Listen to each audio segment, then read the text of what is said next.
It was a no-brainer. You're going to see deer in there every day, If you didn't and nobody is hunting it. Better than any green field you could ever plant. It's right there for everybody to enjoy, and nobody's hunting it. But then I'm like, not pretty. we got to go look at this. And you stomp in there, pry your way in there, and there's just deer sign everywhere. So much deer sign. I mean, they could live in there and just lay down, get up, eat, lay down, get up, eat. They don't have to go anywhere. I would kind of go just off the wall. Yep. And off the wall is a good thing. What do you mean by off the wall? Just hunt places you wouldn't go hunt. Somebody Overlooked. I most times I can see my truck. Just places like that. Yeah. It's overlooked, and it's kind Hunt of over a washing machine. it's I mean, it's different. I don't. It's not like there's some method to the madness. It's just like you can kind of look at stuff. It's like, well, nobody is. It doesn't seem. You're looking at sign. I'm always looking at human sign. I'm always looking at boot prints. I'm always looking at is there a water bottle, or is there somebody's Some evidence. cracker wrapper, and you see that, too. and you No matter where you go, private, you can public. look and see. Well, there hadn't been nobody really messing around in here much, and then all of a sudden, lo and behold, you're like, I need to give this a sit or two, Yeah. and Find a tree. That's all of a sudden when you see that that buck that you've been looking for, and it's almost like everybody else is pushing them into something where there hadn't been other people. I don't know. It's different anywhere you go, but it's a transition from your feed. I've always been a feed guy, but I'm very good at it too. in your honeysuckle. Remember, we used to have what they call the salad. Salad bowl. We called it the salad bowl. It was a no-brainer. You're going to see deer in there every day, and nobody is hunting it. If you didn't find a buck poop would fit in your hand, you wouldn't even hunt there. Big balls. There's literally better than any green field you could ever plant. It's right there for everybody to enjoy, and nobody's hunting it. But then I'm like, not pretty. We got to go look at this, and you stomp in there, pry your way in there, and there's just deer sign everywhere. Are you talking like a pine thicket? No, if you can imagine. Just a barrage of browse. Imagine briars and honeysuckle in an open area, and there's spattered pine trees. Yeah. It's like maybe even a road right through it. Yeah, that was there's a road nearby. I mean, you can see where they're crossing the road and everything, but once you get up in that, I mean, so much deer sign. I mean, they could live in there and just lay down, get up, eat, lay down, get up, eat.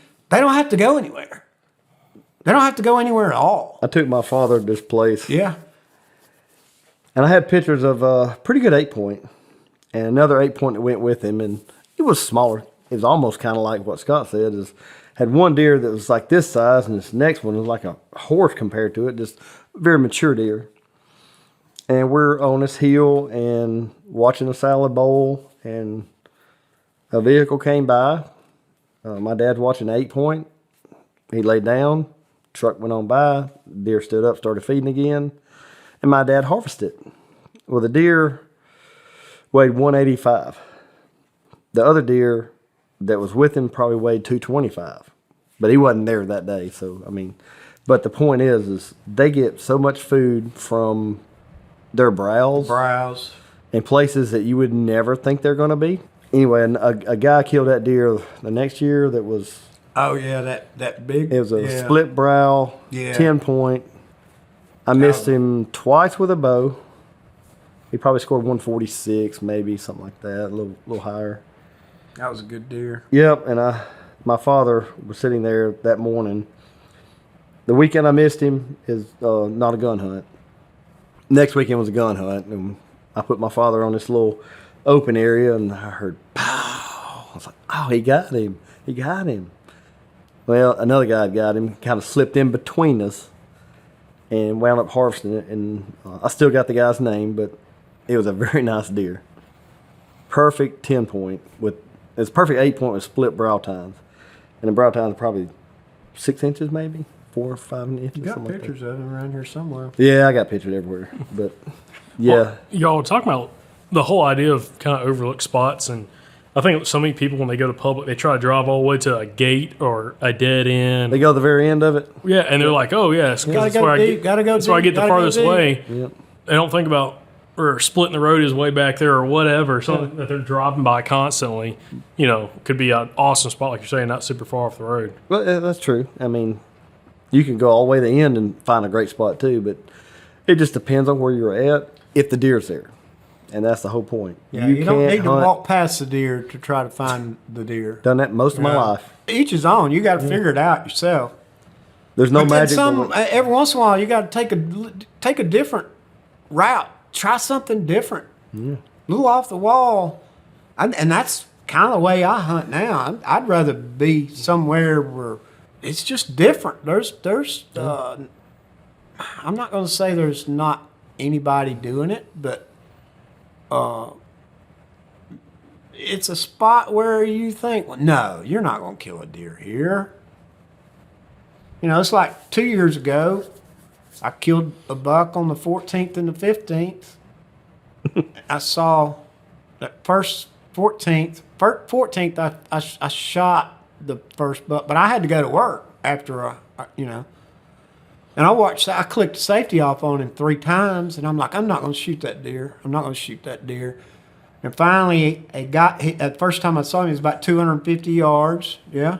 And get a little different look. And then he got to about 175 yards, and I started seeing the bark in the bases of his horns. And I was like, you know what? That's a pretty decent deer. And his body, he was 200 pounds. And I shot him. So the next morning, I go back, same spot. I'm sitting there, and I think I saw 4 other bucks that morning that, they will be decent deer.